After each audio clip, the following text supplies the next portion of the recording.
তো গাইস, মেশিনটা খুব সুন্দর চলছিল। জামাটার একদম শেষ পর্যায়ে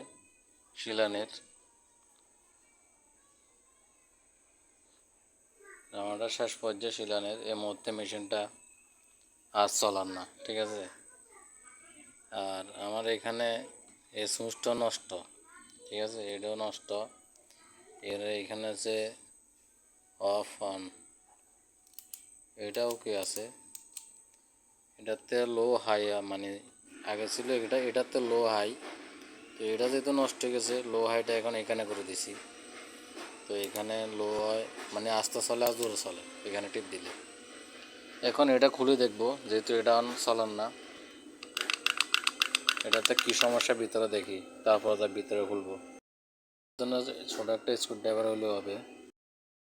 এখানে তার একটা ছুটে গেছে, ঠিক আছে, এই যে তারটা ছুটে গেছে এখান থেকে, এখানে তারটা লাগবো।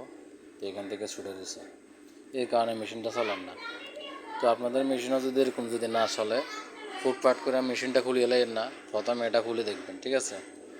এখানে দেখবেন যে ওকে আছে, তারপর যাবেন ভিতরে খুললে এবার বুঝতে পারবেন যে আসলে কোন জায়গায় সমস্যা। তো আমার সমস্যাটা হলো এই জায়গায়, যে তারটা এখান থেকে এখানে জয়েন দিয়ে দিব, এভাবে চলবো। আচ্ছা ঠিক আছে, আল্লাহ হাফেজ।